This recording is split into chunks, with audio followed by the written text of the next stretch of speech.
भागवत भगवान जी महाराज की जय। ओम नमो भगवते वासुदेवाय।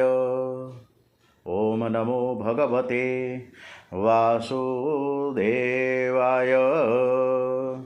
ओम श्री गणेशाय नमो नमः। ओम श्री सरस्वतेभ्यो नमो नमः। ओम श्री गुरुभ्यो नमो नमः। ओम श्री डोंगरे जी महाराज की जय। श्री सुखदेव जी महाराज की जय। ओम श्री कृष्ण कन्हैयालाल की जय। बाल कृष्ण लाल की जय। द्वारिकाधीश की जय। ओम श्री गणपति महाराज की जय। गजानन वक्रतुंड महाकाय सूर्यकोटि समप्रभ निर्विघ्नं कुरु मे देव सर्वकार्येषु सर्वदा। श्री गणपति महाराज की जय। सौनु करो कल्याण हे दयाळु प्रभु। सौनु करो कल्याण जीव जंतुनु तमाम जगतना वासीओ सौ सुख भोगवे आनंदे आठे जाम। दुनिया में दर्द दुकाळ पड़े नहीं लड़े नहीं कोई गाम। सर्व जगे सुखाकारी वधे वળી વધે ધન ધાન્ય। કોઈ કોઈનું બુરું ન ઈચ્છે સૌનું ઈચ્છે સૌ સમાન। પોતપોતાના ધર્મ પ્રમાણે સર્વ ભજે ભગવાન। સૌનું કરો કલ્યાણ હે દયાળુ પ્રભુ સૌનું કરો કલ્યાણ। ओम श्रीमद् भागवत भगवान जी महाराज की जय। ओम આજે 21મી જાન્યુઆરી મંગળવાર પોષ વદ સાતમ।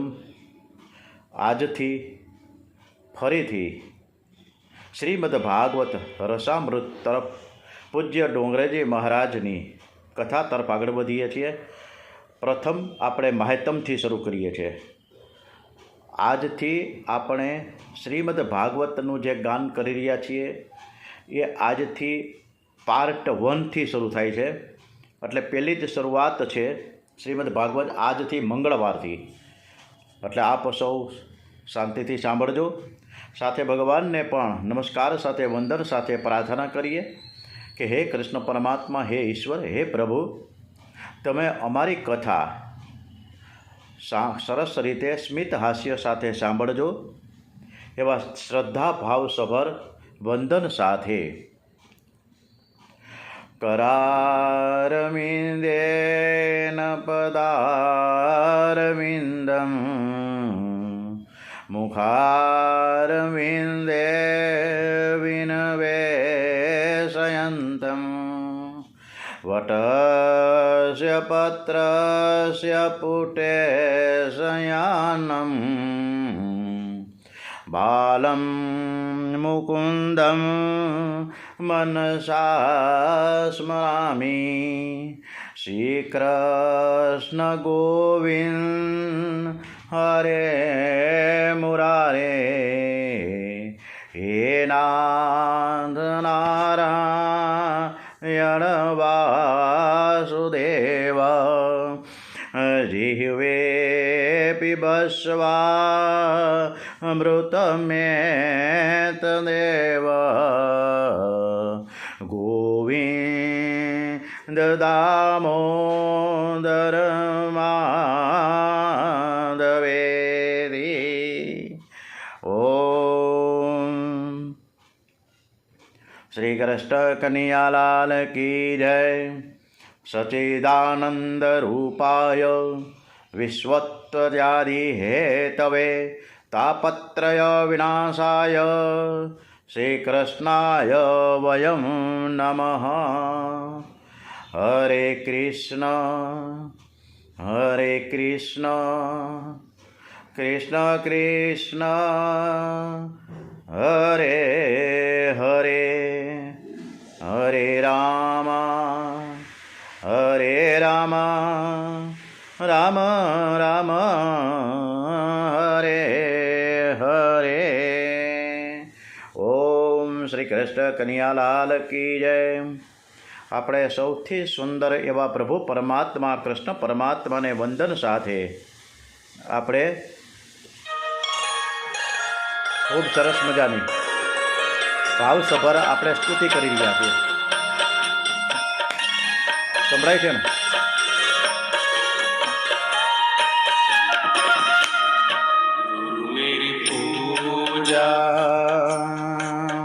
ગોવિંદ ગુરુ મેરા પ્યાર. પહેલાં આપણા ગુરુદેવ ડોંગરેજી મહારાજના ચરણોમાં, સુખદેવજી મહારાજના ચરણોમાં વંદન સાથે આપણે ખૂબ સરસ મજાનું આજે આ મૂકી રહ્યા છીએ. અને કૃષ્ણ પરમાત્માને આજની કથા, આજથી શરૂ થતી કથા પાર્ટ 1 ખૂબ જ આનંદ આવશે કે આપણે બધા જ શ્રોતાજનો આ કલિકાળમાં પ્રભુનું નામ લઈ રહ્યા છીએ. ત્યારે આપણે ચાલુ કરીએ છીએ ભગવાનને.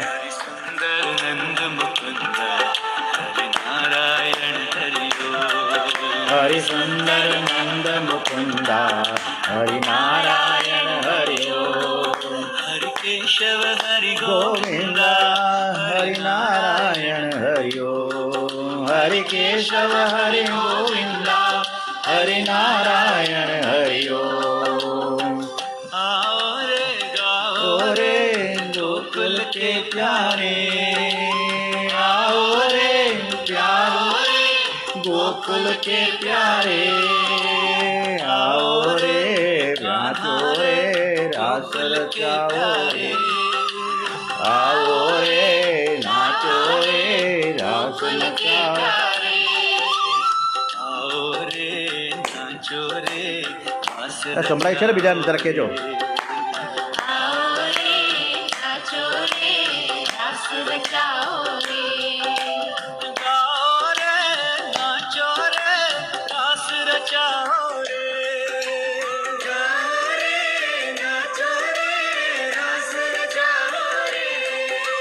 સુંદર નંદા હરિ નારાયણ હરિ ઓમ હરિ નારાયણ હરિ ઓમ.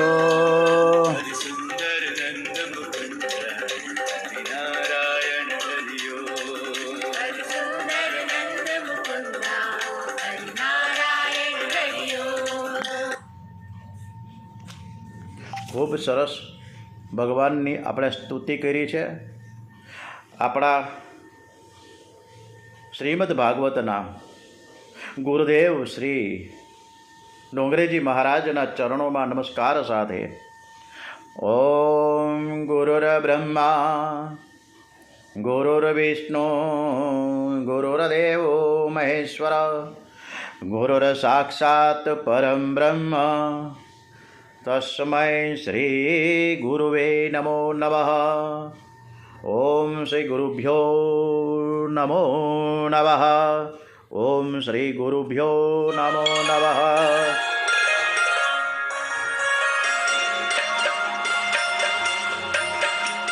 ડોંગરેજી મહારાજના ચરણોમાં પણ આ સ્તુતિ, સુખદેવજી મહારાજના ચરણોમાં પણ સ્તુતિ શરૂ થાય છે. પૂજા गुरु मेरा गुरु मेरा प्राण गुरु गुरु मेरी पूजा गुरु गोविंद गुरु मेरा प्राण वंद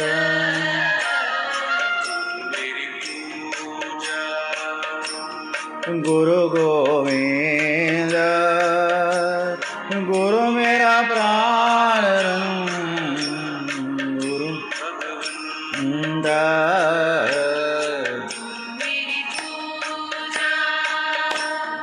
गुरु गोविंद गुरु मेरा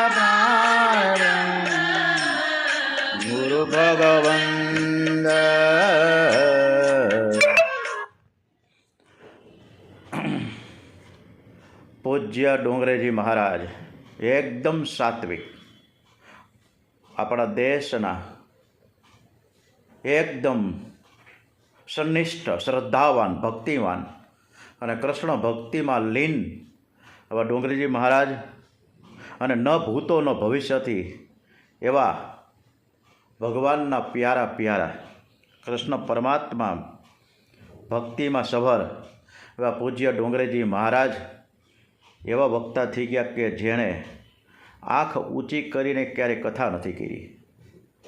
આવા પૂજ્ય ડોંગરેજી મહારાજના ચરણોમાં વંદન સાથે આજની કથા સમર્પિત કરીએ છીએ. અને આજે તેરા તુજકો અર્પણ, આ જે કથાનું વાંચન થાય છે એ કૃષ્ણ પરમાત્માને સમર્પિત કરવામાં આવે છે. સુખદેવજી મહારાજના ચરણોમાં સમર્પિત થાય છે, ડોંગરેજી મહારાજના ચરણોમાં સમર્પિત થાય છે. અને હર હંમેશ આ કથા જ્યારે જ્યારે આયોજન કથાના થાય છે ત્યારે હર વખતે આપણા દેશને હું કાયમ યાદ કરું છું. આપણો દેશ એક અદ્ભુત દેશ છે અને આપણા દેશને નમસ્કાર અને વંદન કરવા જ જોઈએ. આપણે એને પ્રેમ કરવો જોઈએ. જે દેશની ધરતી ઉપર આપણે જન્મ્યા છીએ એને આપણે પ્રેમ કરીએ, આપણે એને આઈ લવ યુ કહીએ. તો એ આપણે કરી રહ્યા છીએ ભારત દેશને નમસ્કાર સાથે અને પછી શરૂઆત કરીએ છીએ કથાની.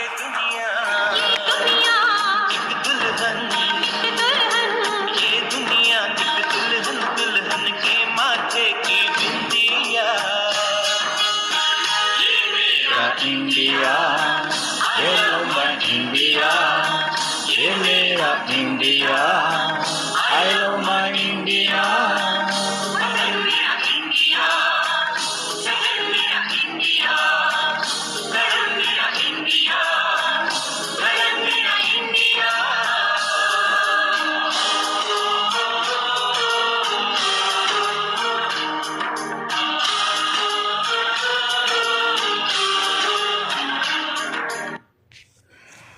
ભારત માતા કી જય, વંદે વેદ માતરમ, શ્રી સત્ય સનાતન હિન્દુ ધર્મ કી જય. શરૂઆત કરીએ છીએ શ્રીમદ ભાગવત તરફ. આપણે ભાગવતનો પ્રારંભ ડોંગરેજી મહારાજ, સુખદેવજી મહારાજે વંદનથી કરેલ છે. ભાગવતની સમાપ્તિ પણ વંદનથી જ થઈ છે. એટલે વંદન અને નમન પણ આ બધું જ અઘરું છે. આપણે નમન અને વંદન કરવામાં પણ ક્ષોભ અનુભવીએ છીએ. કોઈ પણ કામ કરતાં પહેલાં પરમાત્માના ચરણમાં વંદન કરો. વંદન કરનારને પરમાત્મા શક્તિ અને બુદ્ધિ આપે છે. પરમાત્માની શક્તિ અને બુદ્ધિ મળે છે તેની કદી હાર થતી જ નથી. માનવ ગમે એટલો હોશિયાર હોય, ગમે એટલો બુદ્ધિશાળી હોય, પણ એની બુદ્ધિ ક્યારેક કાયમ આવતી નથી. આજે કેલિફોર્નિયામાં 12,000 એકરથી વધુ ઠેકાણે આગ લાગી. કરોડો માણસો અત્યારે રોડ ઉપર આવી ગયા. ત્યારે એની બુદ્ધિ ક્યાંય ગઈ? આજે એક લંગરમાં, એક અન્ન ક્ષેત્રમાં એક કરોડપતિ માણસ અત્યારે થાળી લેવા માટે ઊભો છે, એ ફૂડ પેકેટ લેવા ઊભો છે. એટલે ભગવાનની પાસે કોઈનું કંઈ ચાલતું જ નથી. અને આપણે ઘણીવાર એમ કહીએ છીએ કે હું બહુ જ હોશિયાર, પણ આપણાથી હોશિયાર ઉપર બેઠા જ છે. એટલે આપણે પ્રભુ પરમાત્માને સતત અને સતત થેન્ક યુ કહેતા રહીએ. દૂધમાં માખણ છે, ખબર જ છે બધાને, પણ દેખાતું નથી. પરંતુ એનો દહીં બનાવવામાં આવે, છાશ કરીને મંથન કરવાથી માખણ ઉપર તરી આવે. આ રીતે જીવે મનોમંથન કરી આનંદને પ્રગટ કરવાનો છે. જેમ દૂધમાં માખણ છે છતાં તેનો અનુભવ થતો નથી, તેમ પરમાત્મા સર્વત્ર છે પણ તેનો અનુભવ થતો નથી. ખરેખર આ જીવ એટલે આપણે બધા જ પરમાત્માને ઓળખવાનો પ્રયત્ન કરતા નથી, જેથી આનંદ મળતો નથી. આપણા શરીરમાં જે પરમાત્માના દર્શન જે કરે છે એ શાંતિ અને આનંદ પામે છે. શ્રી કૃષ્ણ પરિપૂર્ણ જ્ઞાની છે. શ્રી કૃષ્ણ 16,000 રાણીઓ સાથે વાત કરતા. એ જ જ્ઞાન દ્વારિકા આદિનો નાશ થાય છે ત્યારે પણ એ જ જ્ઞાન સર્વનો નાશ થાય તો પણ શ્રી કૃષ્ણના આનંદનો નાશ થતો નથી, કારણ કે શ્રી કૃષ્ણ પોતે જ આનંદ સ્વરૂપ છે. એટલે જ આપણે ભગવાનને એટલે તો હારા કોઈ પણ માણસ નમસ્કાર કરે કે હે પ્રભુ, હે પ્રભુ, તમારાથી જ અમે ઉજળા છીએ, તમારાથી જ અમે ઉજળા છીએ.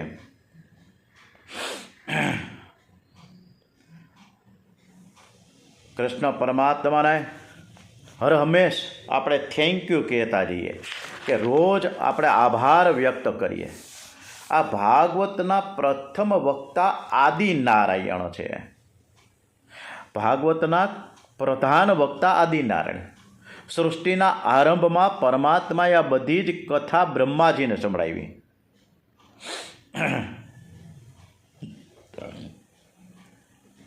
બ્રહ્માજીએ એક કથા નારદજીને સંભળાવી છે, અને નારદજીએ એ કથા મહર્ષિ વ્યાસને સંભળાવી, અને વ્યાસજીએ તે કથા સુખદેવજીને સંભળાવી. સુખદેવજીએ આ કથા પરીક્ષિતને કહી, અને પરમાત્માએ કૃપા કરીને પોતાના દર્શન સાક્ષાત્કાર માટે સરળ અને સુગમ સાધન બનાવ્યું છે, જેમને આપણે ભાગવત કહેવામાં આવ્યું છે. અને આ ભાગવતમાં જ શ્રી કૃષ્ણ પરમાત્માનું સ્વરૂપ આપણે નિહાળવાનું છે. તો આપણે આ જે પ્યારના સાગર છે એવા પ્રભુ પરમાત્માના ચરણોમાં આપણે વંદન કરીએ છીએ. શ્રી કૃષ્ણ વગર બધું જ અધૂરું છે, અતિ સુંદર છે. અને એ પરમાત્માને આપણે વંદન અને સ્તુતિ કરવા જઈ રહ્યા છીએ. प्यार का सागर है, तो प्यार का सागर है, तेरी एक बूंद के प्यासे हम, तेरी के प्यासे हम. लौटा जो दिया तूने, लौटा जो दिया तूने, चले जाएंगे जहाँ से हम, चले जाएंगे जहाँ से हम. तू प्यार का सागर है, तू प्यार का सागर है, तेरी एक बूंद के प्यासे हम, तेरी एक बूंद के प्यासे हम. तू प्यार का सागर है. તારી એક બૂંદથી અમે તરસ્યા છીએ. તું તો પ્યારનો સાગર છો, પ્રેમ ભરેલો દરિયો છો. અને આ દરિયામાં આપણે હવે આજથી ઝંપલાવીએ છીએ. એ પ્રેમ સાગરમાં આપણે ડૂબકી લગાવીએ છીએ. વેદ અને શાસ્ત્રો આપણને ઘણું છોડવાનું કહે છે. એમ કહે છે કે તમે ક્રોધ છોડો, તમે લોભ છોડો, તમે કામ છોડો. પરંતુ આપણે એ માયલું કંઈ છોડી શકતા જ નથી, અને આપણામાં હિંમત પણ નથી. કેટલાક તો કથામાં આવે તો પણ પાન, સોપારી, માવા, ગુટકા આવું કંઈક ઘણું લઈને આવે છે. આપણે બધા આવી સામાન્ય વસ્તુ પણ છોડી શકતા નથી. અને પછી શાસ્ત્ર એમ કહેતું મોહ છોડ, લોભ છોડ, કામ છોડ. તો કેવી રીતે છોડી શકીશું? કારણ કે આપણે કંઈ છોડી શકવાના નથી, અને છોડવું પણ નથી. અને આપણને એમ થાય છે કે આપણે ભક્તિ કરવા માટે મંદિરમાં જઈએ. જરૂરી નથી કે મંદિરમાં જ જવું. ડોંગરેજી મહારાજ તો ત્યાં સુધી કહે છે કે જ્યાં બેસો ત્યાં ભક્તિ થઈ શકે છે. એના માટે કોઈ દેશ, કોઈ કાળની જરૂર નથી. ભક્તિ 24 કલાક કરવાની છે. આ ભાગવતની રચના વ્યાસજીએ બનાવી છે. ભાગવતથી મનુષ્યને નિર્ભય બનાવે છે. નિર્ભયતા પરમાત્માનો આશ્રય કરવાથી પ્રાપ્ત થાય છે, અને ભીતિ વગર પ્રીતિ થતી નથી. ભીતિ વગર હમણાં સુનામી વાવાઝોડા આવે, 100 કિલોમીટર દૂર દરિયામાં સ્થિર થઈ ગયું હોય, આખું ડિઝાસ્ટર મેનેજમેન્ટ છે ને એલર્ટ થઈ જાય. આપણે પણ બધાય ઘરમાં બેઠા બેઠા મંડે માળા જપ કરવા કે આપણે આ સુનામી જેવું વાવાઝોડું આપણે ત્યાં ન પહોંચી જાય. એટલે ભીતિ વગર પ્રીતિ થતી જ નથી. અહીં એકલા કૃષ્ણને વંદન નથી કર્યા, પરંતુ શ્રી કૃષ્ણને વંદન કર્યા છે. શ્રીનો અર્થ છે રાધાજી. જગતનો આધાર કૃષ્ણ અને કૃષ્ણનો આધાર રાધા છે. શ્રી રાધાજીની કૃપા વિના જીવ શ્રી કૃષ્ણ પાસે જઈ ન શકે. માયા કોઈને છોડતી જ નથી, પણ રાધાજીનો જે કીર્તન કરે છે, રાધાજીના નામનો જે જપ કરે છે, એને માયા ત્રાસ નથી આપતી. શ્રી રાધાજી જીવનો બ્રહ્મ સંબંધ કરાવે છે. આથી વૃંદાવનના સાધુઓ આખો દિવસ શ્રી રાધે શ્રી રાધે શ્રી રાધે રડે છે. વૃંદાવનમાં જ્યારે તમે અંદર પ્રવેશ કરો ને, રિક્ષાવાળાથી માંડી કોઈ પણ મજૂર વર્ગ, નાનો હોય કે મોટો માણસ, રાધે રાધે રાધે રાધે કહે છે. જય શ્રી કૃષ્ણ નહીં કહે, પણ રાધે રાધે. અને ત્યાં કોઈ પણ વ્યક્તિ જ્યારે માનતા માનશે ને, ત્યારે કૃષ્ણ ભગવાનની માનતા નહીં માને, રાધાજીની કરશે. રાધાજીને વિનવશે કે મારું કામ થતું નથી, તમે કૃષ્ણને કહો ને કે આ કામ કરે. વાયા થઈને જાય. પહેલાં રાધાજીને મનાવશે. રાધાજીનું આટલું મહત્ત્વ છે બરસાનામાં, વૃંદાવનમાં, ગોકુળમાં, મથુરામાં. એટલે જ ત્યાં રાધે કૃષ્ણના અનેક મંદિરો છે. નૈમિષારણ્યમાં બ્રહ્મસત્રનો આરંભ થયો છે. નૈમિષારણ્યમાં પ્રથમ ભાગવત નથી થઈ, બ્રહ્મસત્રનો આરંભ થયો છે. અને એક બે નહીં, પણ 88,000 સાધુ સંતો ભેગા થયા છે, ઋષિમુનિઓ ભેગા થયા છે. અને એ વખતે ભગવત ભક્તિ અને તત્વચિંતનની ચર્ચાઓ ચાલી અને ખૂબ સરસ મજાનો સત્સંગ થયો છે. આ નૈમિષારણ્યમાં બ્રહ્મસત્રનો આરંભ થયો ત્યારે મુખ્ય વ્યાખ્યાતા છે ને સુતજી, અને એને સૌનકાદિક મુનિઓને કહ્યું છે. અને સૌનકાદિક મુનિઓને આ કથામાં થોડો સાર રજૂ કર્યો. સૌનકજી સૂતજીને કહે છે કે અમારે કથા સાંભળવી નથી. સૂતજીએ શરૂ કરવી ને, કથાનો આરંભ શરૂ કર્યો કે ના, અમારે કથા નથી સાંભળવી, પણ તમે અમને કથાનો સાર સંભળાવો. અમને એવી તો કથા સંભળાવો કે અમારી શ્રી કૃષ્ણ પ્રત્યેની ભક્તિ દ્રઢ થાય અને અમને શ્રી કૃષ્ણની પ્રાપ્તિ થાય. સૂતજી કહે છે કે કલિયુગના જીવોને કાળરૂપી સર્પોના મુખમાંથી છોડાવવા માટે શ્રી સુખદેવજીએ ભાગવત શાસ્ત્ર કહ્યું છે. પૂર્વ જન્મનું પુણ્ય હોય ને તો જ આ ભાગવત શ્રવણનો લાભ મળે. બાકી ત્યાં શિયાળામાં બધા ઘરમાં અત્યારે ઢબુરીને હોઈ ગયા છે. પણ સવારના આપણે વહેલી સવારે 8, સવા 8થી આ કથા ચાલુ થાય ત્યારે આપણે બધા જ પરીક્ષિત શ્રીઓ સવારના પહોરમાં ઉઠી જાય, ભગવાનને નમસ્કાર, પૂજા, વંદના કરી અને ફેટ 8 અથવા તો સવા 8 વાગે સ્ટાર્ટ થઈ જાય. આ ભાગવત કથાનું શ્રવણ અમૂલ્ય છે. જેને મળવો એને જ મળે, એમને નથી મળાતું. ભાગવતની કથા દેવોને પણ દુર્લભ છે. ભાગવતના શ્રવણથી પરીક્ષિતનો એકદમ 7 દિવસની અંદર જ મોક્ષ થઈ ગયો. હવે આ જોઈને બ્રહ્માને પણ આશ્ચર્ય થયું.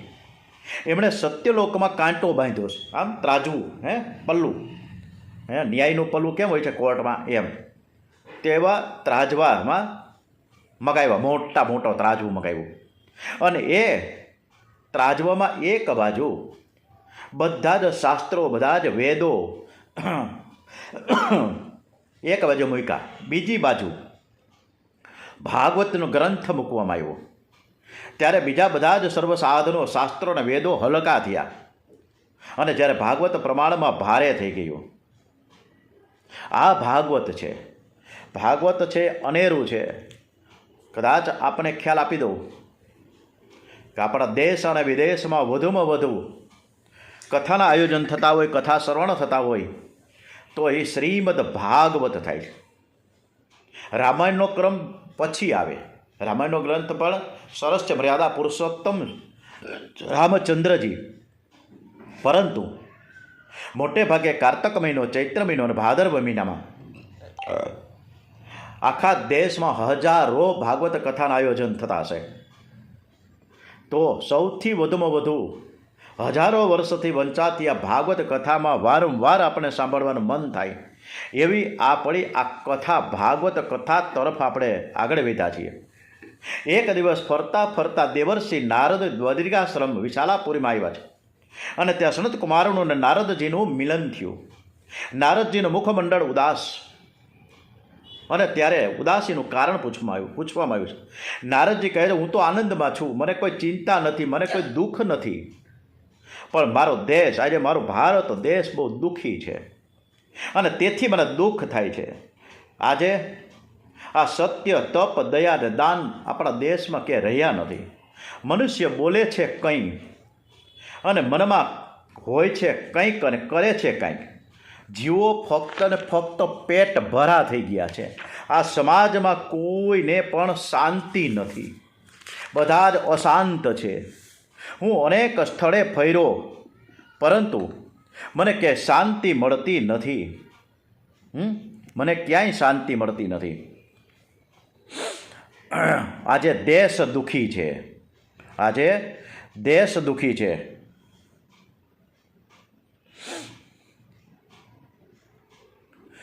અને જ્યાં સુધી મનુષ્ય ધર્મ અને પરમાત્માને ન માને ત્યાં સુધી દેશ સુખી થતો નથી.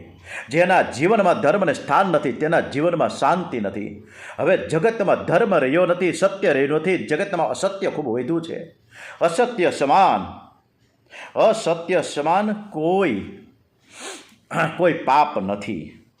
અસત્ય સમાન કોઈ પાપ નથી. અને નારદજીએ ખૂબ સરસ મજાની આ વાત મૂકી. કેવી સરસ, આપણે પણ સાંભળીએ.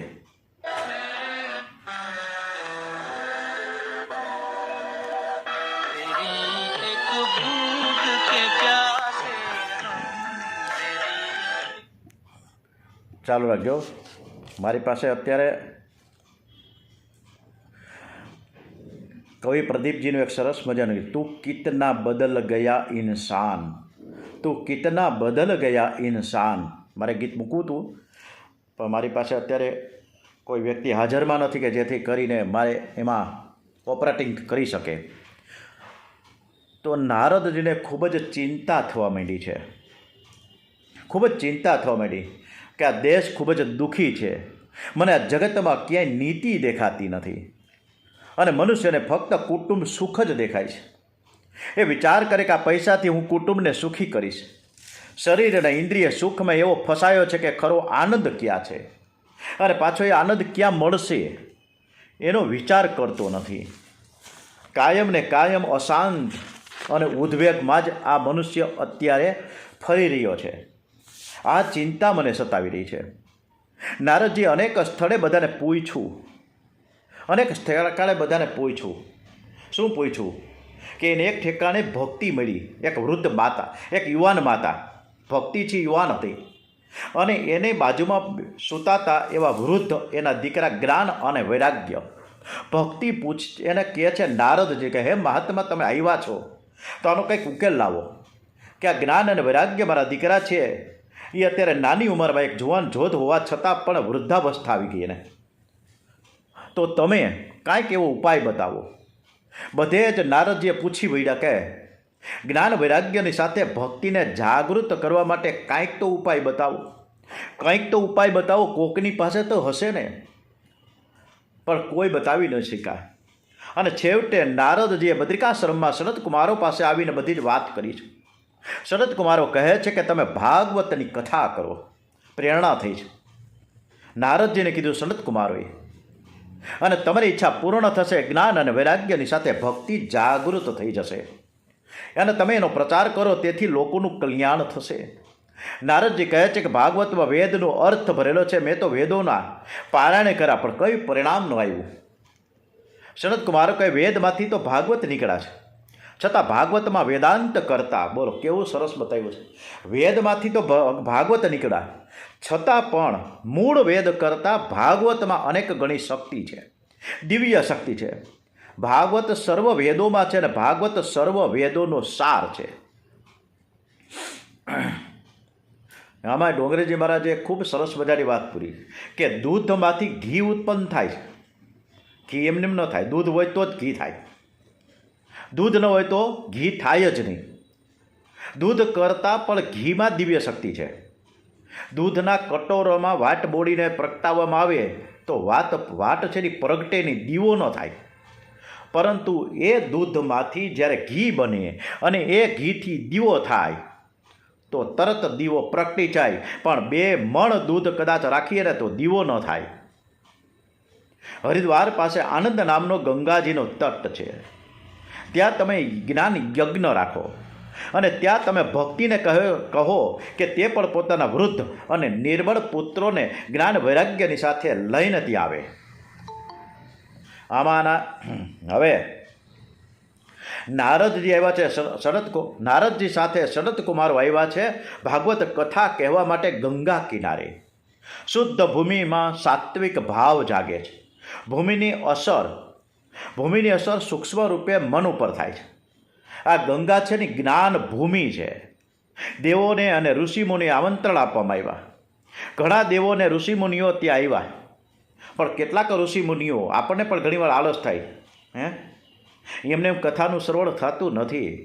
આળસ, કંટાળો, થાક બધું દૂર કરવું પડે ને શાંતિથી બેસવું પડે ત્યારે કથા સંભળાય. પણ આપણે કથા સાંભળવા ક્યાંય જતા જ નથી. મોરારી બાપુની કથા હોય કે રમેશભાઈ ઓઝાની કથા હોય, કથા સાંભળવા જતા જ નથી. એક ઠેકાણે બેઠા હોય ને ઘર અને આપણું મન હોય છે ઘરમાં, આપણું ઘર હોય છે સંસારમાં, અને ક્યાંથી કથા સંભળાય.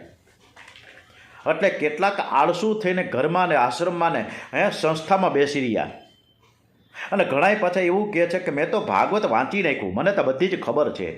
એવા પણ અભિમાની, અને જેથી એ ભાગવત કથા સાંભળવા આવતા નથી.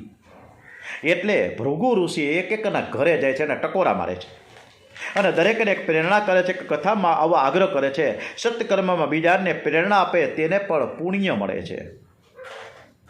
એટલે જ આજને આ કથા શરૂ થઈ છે પાર્ટ 1થી કે તમે પણ રોજ કથા સાંભળજો.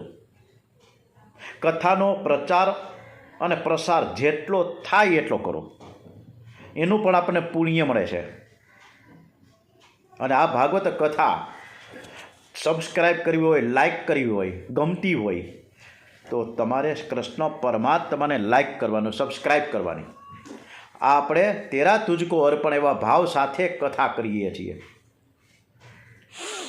કથા છે એ સાંભળવા માટે આંખ અને કાનને પવિત્ર રાખીએ અને ત્યાં આપણે કૃષ્ણ પરમાત્માને પધરાવીએ.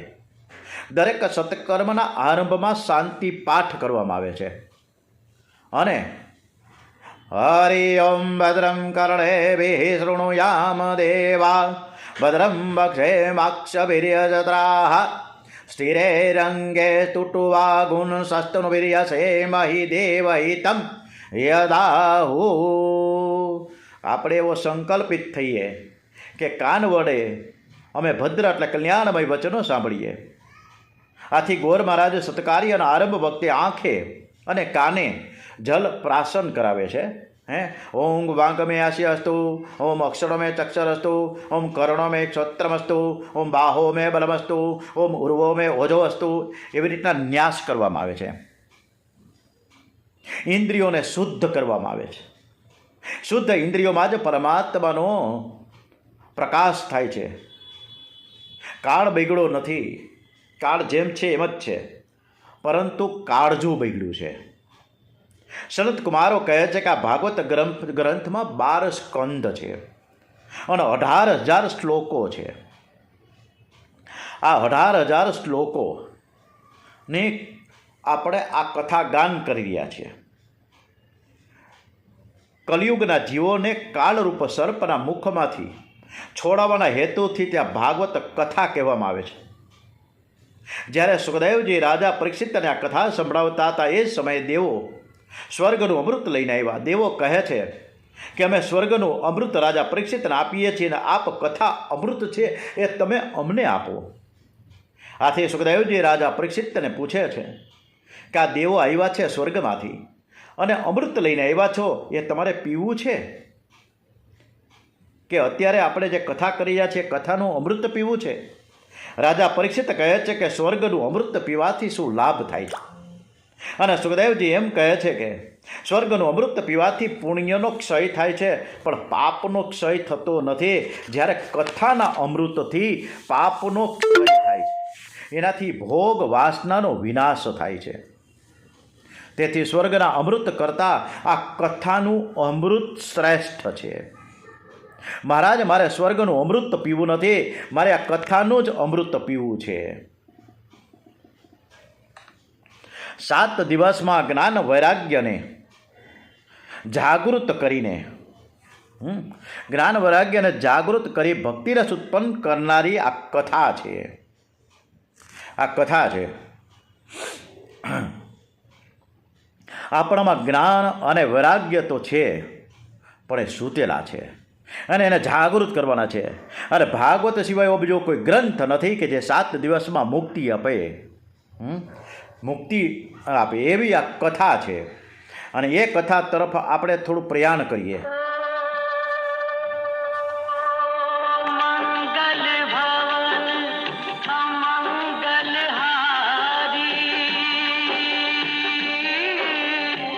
દ્રવઉ દશરથ અજીર બિહારી સિયા રામ જય જય રામ રામ સિયા રામ જય જય રામ.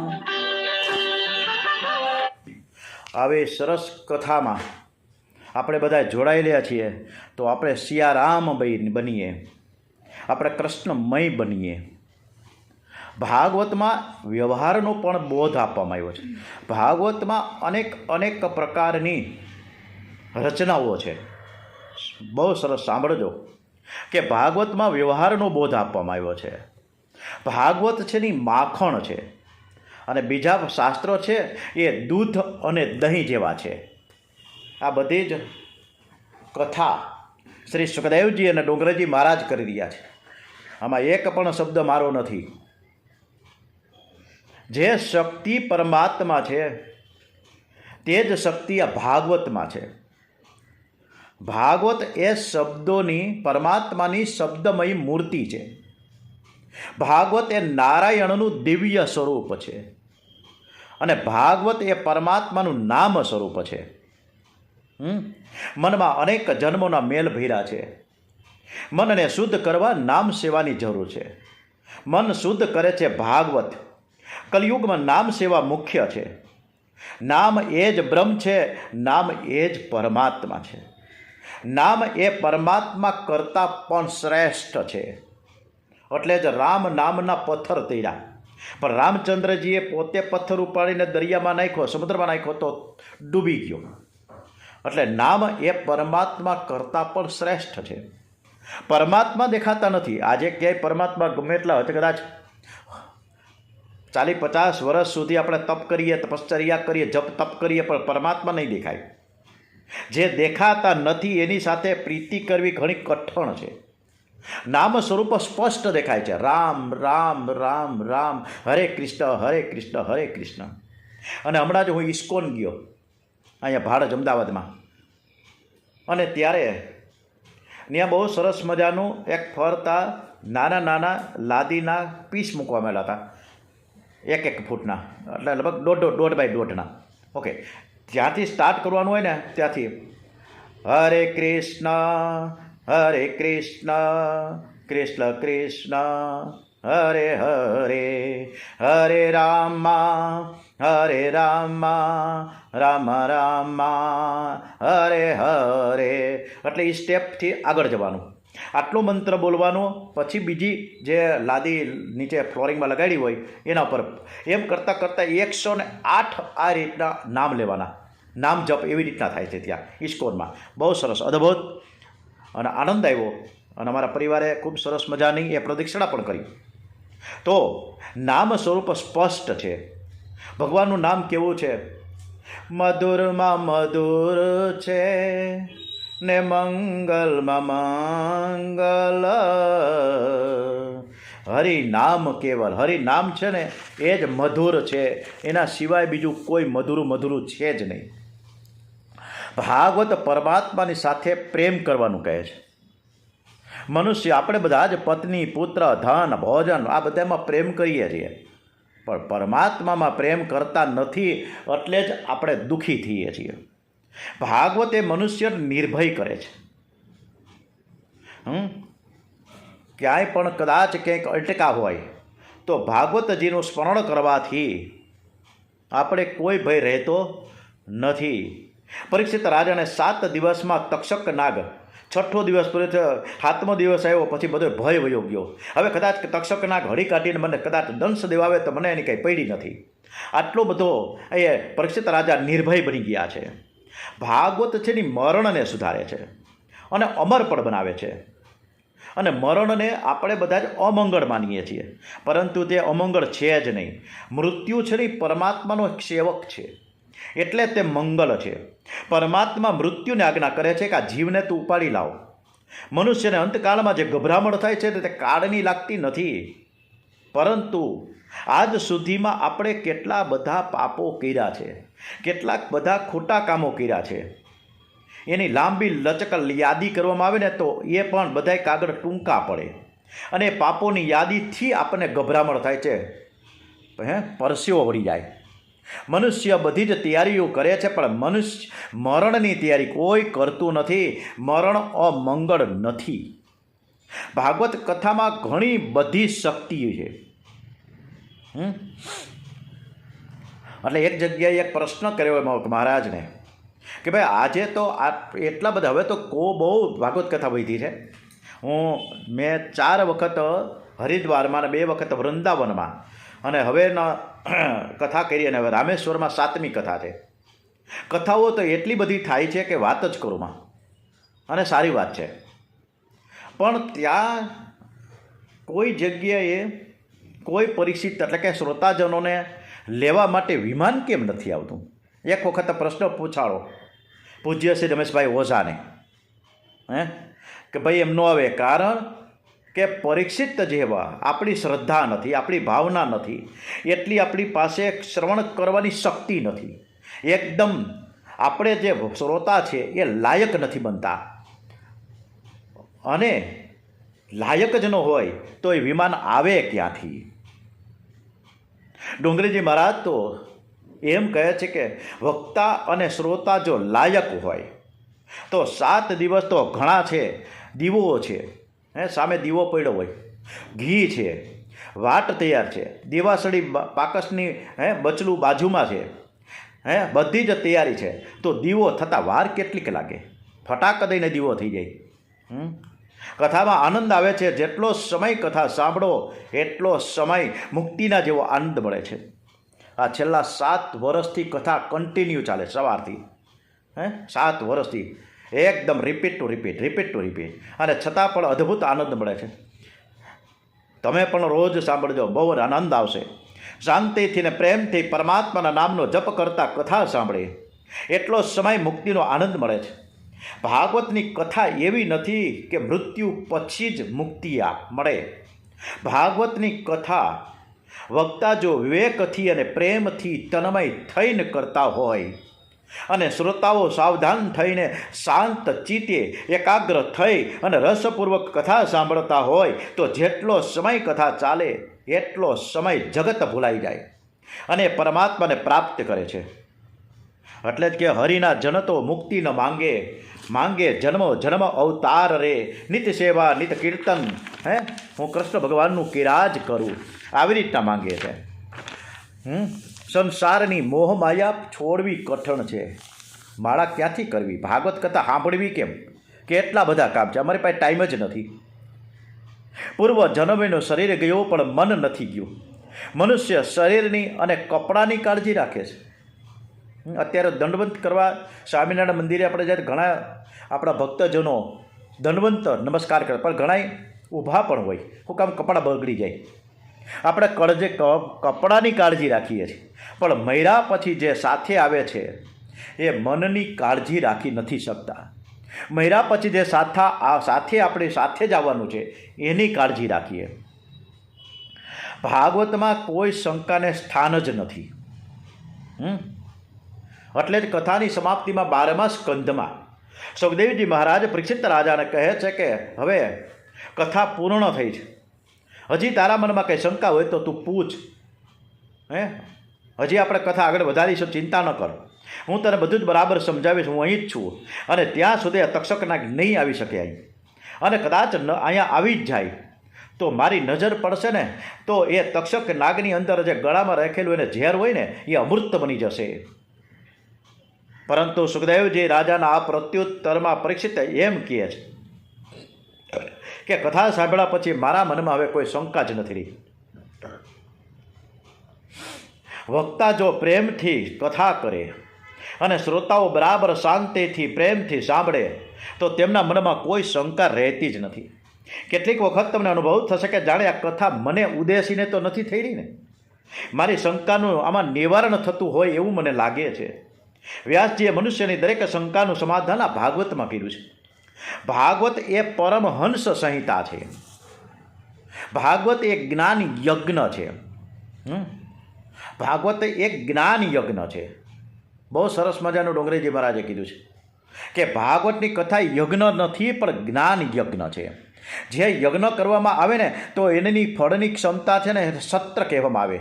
આમ જ્ઞાન યજ્ઞમાં જોડાવાથી મનુષ્યનું જીવન સુધરશે અને તે સુખી થશે. મનુષ્ય સ્વભાવ સાલસ અને સરળ થાય છે, એને પોતાના દોષ અને અવગુણનું ભાન થાય છે. ભાગવત છે અનુપમ ઔષધિ છે. ઔષધિ ઉત્તમ જ હોય પણ એની સાથે જો પરેજી ન રાખવામાં આવે તો ઔષધિનો ગુણ કેવી રીતે દેખાય. એવી જ રીતે આપણે ભાગવતની કથા શ્રવણ કરીએ પણ કથાના નિયમો ન પાડીએ તો પૂરેપૂરી સફળતા મળતી નથી. એટલે આપણે સફળતા મેળવવા માટે પૂરેપૂરી પરેજી પણ રાખવી જ પડશે, કથાના નિયમો પણ પાળવા જ પડશે. હવે આવતીકાલે આપણે વ્યાસજીએ ભાગવતની રચના શું કામ કેવી રીતે કરી, ક્યાં કરી, એ બધી જ દિવ્ય ગાથા આપણે આવતીકાલે બુધવારે કરીશું. ત્યાં સુધી આ કથાને વિરામ આપીશું. બધાને જય શ્રી કૃષ્ણ. ઓમ નમો ભગવતે વાસુદેવાય. શ્રી રામ જય રામ જય જય રામ. શ્રી દ્વારિકાધીશ કી જય. ડોંગરેજી મહારાજ કી જય.